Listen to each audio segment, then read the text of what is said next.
सत साहेब बंदी छोड़ सतगुरु गरीबदास जी महाराज की वाणी पे हम लगातार विचार करते आ रहे हैं।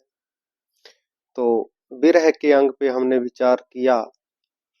विरह के 3 अंग महाराज ने लिखे और तीसरा अंग लिखा अथ विरह चेतावनी का अंग। इस विषय में महाराज ने चेतावनी दी, हमें सावधान किया।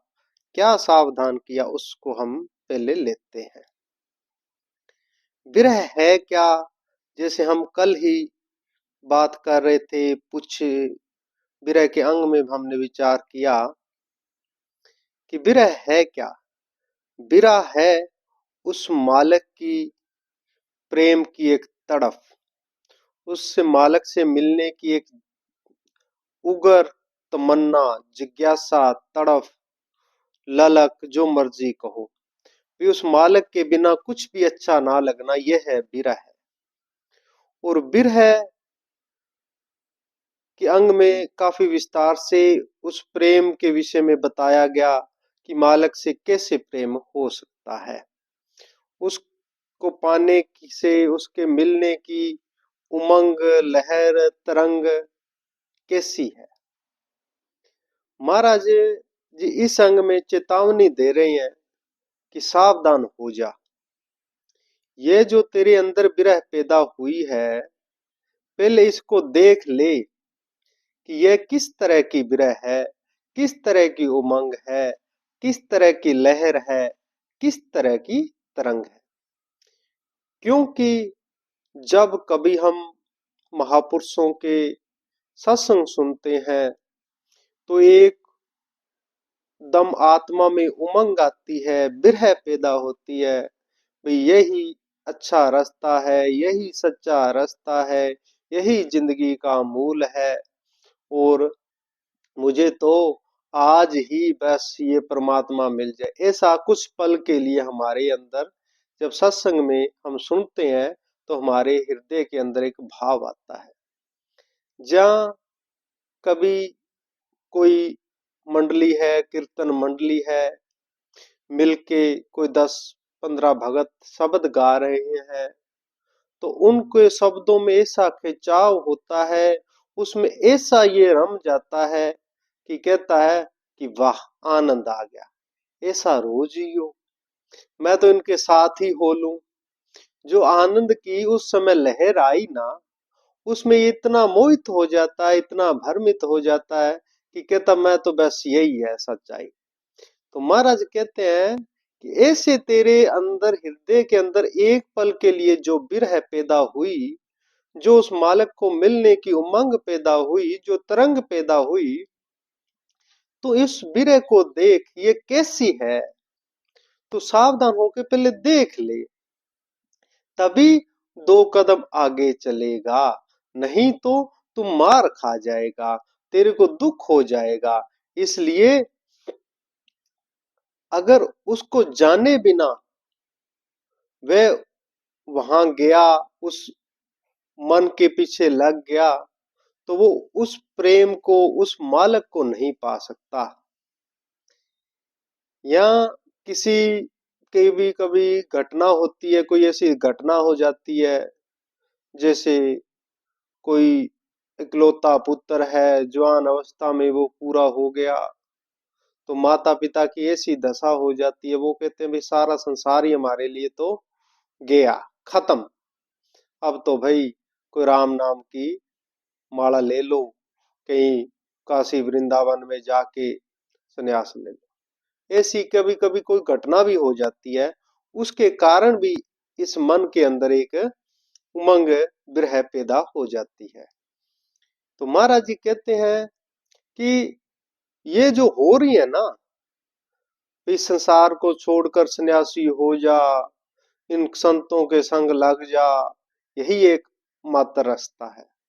जो तेरे मन में ये ख्याल आता है, तू पहले देख वो ख्याल कहाँ से पैदा हो रहा है, उसका कुछ आधार भी है या नहीं। भाव ये है कि क्या उसका ज्ञान का आधार है, या ऐसे ही हवा में लहरा रही खेती है, ऐसे नहीं होने वाला। इसलिए अगर कोई उसका आधार है तभी तेरे को वो पूर्ण अवस्था प्राप्त होगी, नहीं तो नहीं। आगे की हम साखियां लेते हैं। उससे पहले गुरुदेव एक कथा कहा करते थे, वो मैं आपसे भी कहता हूं। तो क्या कथा है? कथा ये है कि एक नगर में एक पति पत्नी रहते थे। तो पति बहुत गुस्से वाला था, बहुत जिद्दी था, नकारा था, ऐसे समझ लो भाई। वो अपनी बात ऊपर रखना चाहता है, उसके सामने कोई कुछ बोला तो वो उसका सिर फोड़ने को भी तैयार है हो जाता। तो कहते हैं ऐसे पति पत्नी घर में थे, और पति पत्नी में आपसी कोई बात पे कहा सुनी होगी, हो ही जाती है। तो उसको गुस्सा तो आता ही था, उसने गुस्से में डांग उठाई और पत्नी के सिर पर मारी। कहते हैं कि वो पत्नी वहीं पर मर गई उसकी। जब वो मर गई, जब उसका गुस्सा शांत हुआ, इधर उधर भागा, वो बचा नहीं सका, वो मर गई। जब संस्कार किया, उसके हृदय के अंदर बहुत भयानक दोष उत्पन्न हुआ, प्रायश्चित उत्पन्न हुआ। फिर तूने अपने गुस्से के कारण ये क्या कर दिया? तूने तो एक कत्ल कर दिया, अपनी घरवाली को मार दिया, एक पल के गुस्से में आके। तो क्यों ना तू इस मार्ग का त्याग करके उस मालिक की सिमरन में लग जा। वहीं जाकर तेरा गुस्सा शांत होगा, वहीं मालिक की प्राप्ति होगी। एक सच्चा मार्ग यही है।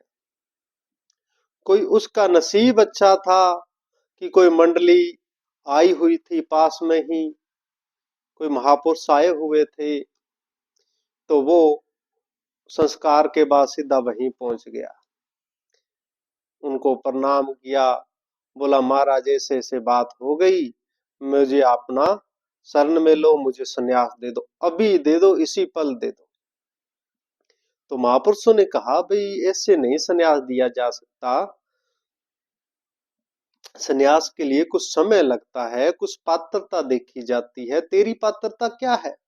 तू तो एक क्रोध वाला इंसान है, दुनियावी कदे सत्संग में कभी गया नहीं। वो कहता महाराज जो भी देखना है मैं सामने हूं, जो परीक्षा लेनी अभी लो और अभी संन्यास दो। तो महाराज कहने लगे भाई ऐसे है बात है, कपड़ों का त्याग कर दे। उसने 1 मिनट के अंदर कपड़े उतारने लगा। तो महाराज ने कहा भाई ये तो पक्का हो गया इसका मतलब। उसको बिठाया, उसको संन्यास दिया और उसका नाम रखा शांतिनाथ, शांतिदास, जो मर्जी कह लो, मतलब शांति से प्रेरित उसका नाम रख दिया गया। कहते हैं बाकी मंडली जब छांव में बैठे, गर्मी के दिनों में वो धूप में बैठे, बाकी मंडली अगर कोई ठंड के समय में कोई कपड़ा ले तो वो पानी में जाके खड़ा हो जाए, बाकी कोई बिस्तर लगाए, आसन लगाए, वो कांटों पे जाके लेट जाए। मतबल कि उसके हृदय के अंदर ऐसा हो गया भाई मैं सबसे अलग हूं, वो अंदरूनी जो सूक्ष्म अहंकार है वो उसका प्रकट होने लग गया। तो ये बारी दिखावा ऐसे करता रहा, तो उसकी ख्याति भी काफी हो गई। कोई 15-20 साल बाद में वो घूमता घूमता एक नगर में पहुंच गया। काफी मशहूरी उसकी थी उस समय। कहते हैं उसके गांव के नहीं देख लिया भाई ये लगता तो मेरे गांव वाला ही है, चलो देखते हैं आज इसके पास जाते हैं। गया शाम को तो वहां पर तो भीड़ लगी हुई है। वो भी भीड़ में आगे जाके बैठ गया, सामने बैठ गया उस संत के, जो संत बना था पत्नी को मार के। आंखों से आंखें, नजर से नजर मिली, पता उसको भी लग गया भी ये मेरे गांव का है, और उसको तो पक्का हो भी गया भी ये मेरे गांव वाला ही है वो ही। तो उसने हाथ जोड़ के कहा महाराज एक बात पूछनी है। वो बोले बोल बच्चा। वो आंखें चुराता हुआ कह रहा, बोल। वो बोले, महाराज आपका नाम क्या है? तो उसने कहा, भी तेरे को पता नहीं, मेरा नाम शांतिदास है। अच्छा। 5-7 मिनट और हुई, और फिर उसने पूछा, महाराज मैंने एक बात पूछनी है, एक सवाल पूछना है। बोल। इस बार थोड़ा गुस्से में। बोले, आपका नाम क्या? बोले, मेरा नाम शांतिनाथ। जब तीसरी बारी उसने पूछा तो उसने चिमटा उठा लिया, बुरी तरह आवाज गौण बोलने लगा। तो उसने हाथ जोड़ के बोला, भी महाराज आप भी पता लग गया भी आपका नाम शांतिनाथ है। नाम आपका शांतिनाथ है। बाकी जो आपका बचपन से हमने क्रोध देखा है, जैसा गुस्सा देखा है, जैसी अपना अहंकार देखा है, जैसे उज्ज्वल अग्नि की तरह भड़कना देखा है, तो आपको वो वैसे का वैसा ही है, उसमें मोरे को रत्ती भी फर्क नजर नहीं आया। तो कहने का भाव ये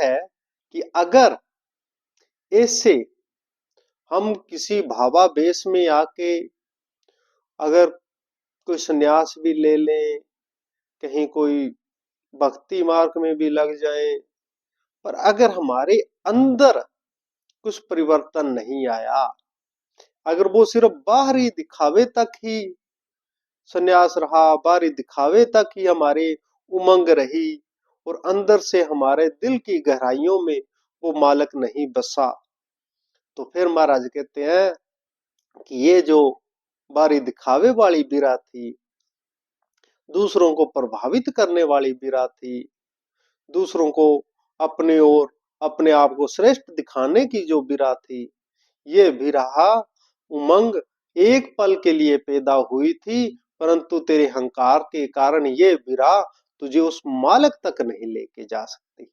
इसलिए तो सावधान हो जा, और सावधान होके इस बिरह को देख, ये कौन सी बिरा है, ताकि फिर तेरे को पता लगेगा।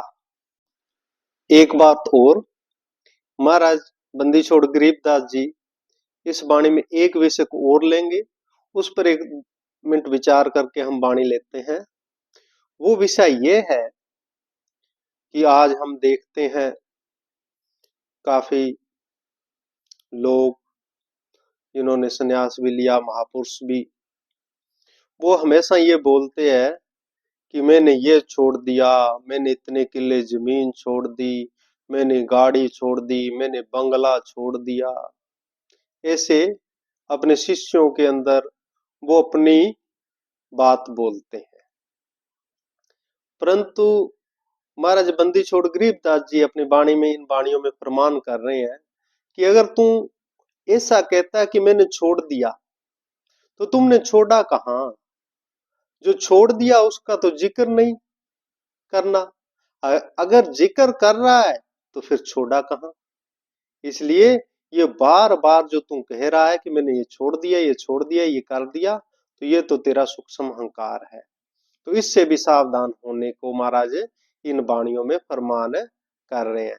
जैसे हम उदाहरण देते हैं कि कोई कहे कि मैंने 10वीं क्लास छोड़ दी मतलब वो 10वीं पास उसने नहीं की। और जो बच्चा 11वीं में है, वो कभी ये नहीं कहेगा कि मैंने 10वीं छोड़ के 11वीं में आ गया, क्योंकि 11वीं में होने का मतलब ही ये है कि उसने 10वीं पास कर ली। इसी तरह जो उमंग एकदम विरह पैदा होती है, उसके पीछे लग के महापुरुषों के संग लग जाते हैं, जिनके हृदय से विरह उत्पन्न होती है, वो उस परम अवस्था को पा जाते हैं। और जिनके अंदर हृदय के अंदर नहीं है, सिर्फ बारी बारी विरह पैदा हुई एक पल के लिए, तो वो उनका हवा में महल है, उसका कोई बेस आधार नहीं है। बेस आधार सिर्फ और सिर्फ ज्ञान है, ध्यान है, उस मालक का प्रेम है। अगर वो हृदय से है तो ठीक है, नहीं तो फिर महाराज कहते हैं सावधान हो जा। फिर महाराज पहली बाणी फरमा रहे हैं, गरीब बैराग नाम है त्याग का, 5 पचीसों माए जब लग संसार सर्प है तब लग त्यागी नाय। महाराज बंदी छोड़ गरीबदास जी फरमान कर रहे हैं, बेराग नाम है त्याग का। तो हमारे यहाँ दो शब्द बोले जाते हैं, एक बोला जाता है राग और एक बोला जाता है बेराग। राग क्या होता है? जिसे हम प्यार करते हैं, जिसको हम पकड़ के रखते हैं, वो होता है राग। वो बेराग होता है जिसको छोड़ दिया गया हो, वो बेराग। फिर ये जो विराग शब्द है, ये असल में दो धारी है। इसको पूर्ण जानना तो अलग है विषय। तो कहते हैं ये दो धारी है शब्द। हमारे सनातन मत में, हमारे संत मत में इस पर बड़ा जोर दिया गया है और राग बेराग से पार जाने की बात की है। हमारे जो संत मत में, सनातन मत में कहते हैं राग और बेराग, परम बेराग, बेराग से भी आगे जाना है। कैसे जाया जाता उस विषय महाराज गरीबदास जी फरमा रहे हैं। इसलिए महाराज फरमा रहे हैं कि बेराग नाम है त्याग का।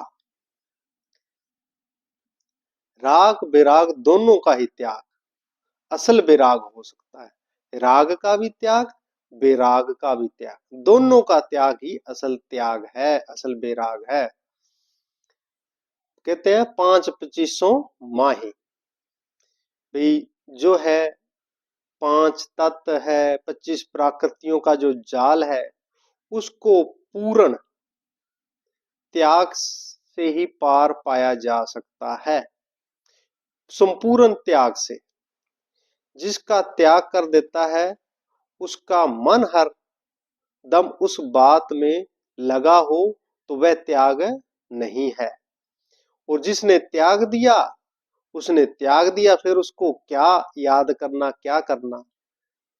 तो जैसे ये थोड़ा सा ज्यादा हो जाएगा, तो कहते हैं कि किसी ने, जैसे कोई कहता भी मैं सिर्फ गाय का दूध ही पीता हूँ, गाय के दूध की ही चाय पीता हूँ, तो वो जब कहीं भी चाय पीने बैठेगा, तो ये पहले निरीक्षण करेगा कि ये जो चाय बनी है, ये कौन से दूध की बनी है। भाव भाव ये है कि उसने बाकी दूध छोड़े नहीं, बाकी दूध छोड़े नहीं, उनको और अधिक से पकड़ लिया, बाकी छोड़ के एक को बहुत ज्यादा पकड़ लिया। तो ऐसे ही ये झमेले होते हैं। महाराज कहते हैं त्यागता क्या भी त्याग कर दो, जो त्याग है उसका भी त्याग कर दो, उसका फिर मुड़ के नाम ही नहीं लेना। इसलिए अगर हम बार बार उसी एक चीज को याद करते हैं, मैंने ये कर दिया, मैंने ये कर दिया, महाराज कहते हैं नहीं, ये तेरा जो है अंदर से है नहीं।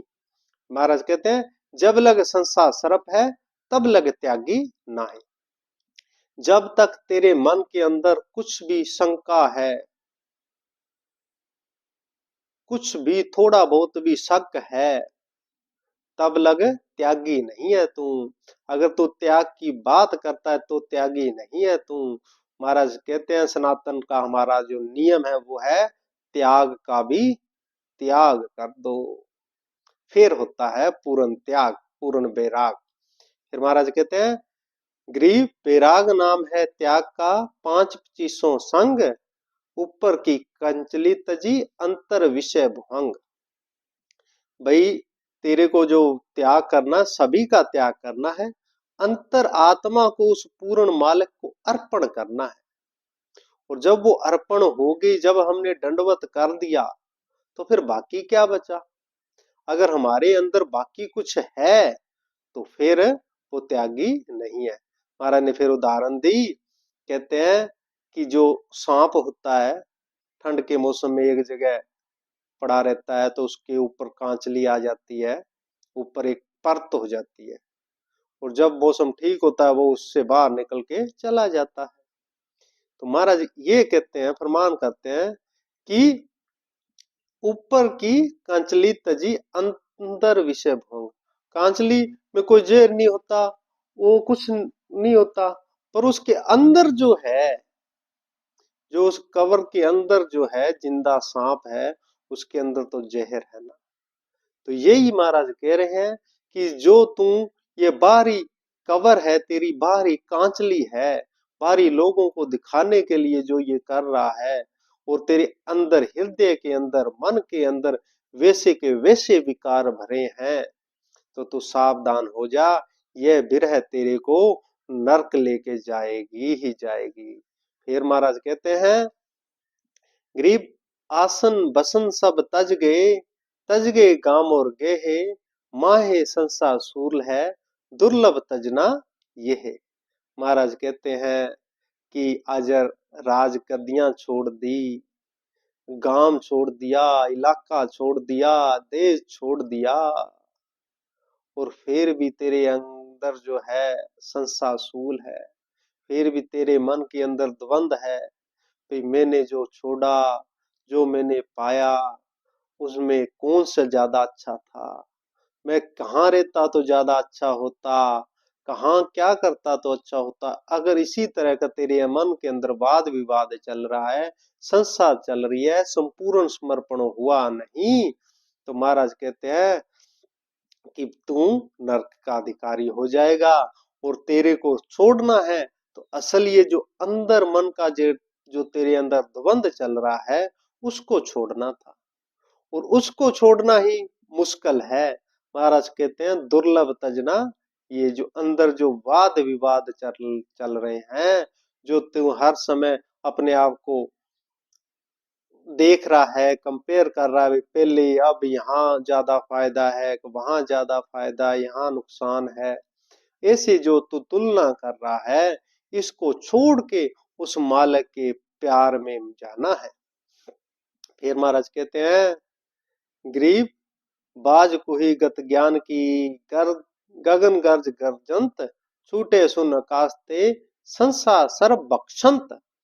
फिर महाराज कहते हैं, नित ही जामे नित मरे, संशय माहे शरीर, जिनका संसा मिट गया, सो पीरन सिर पीर।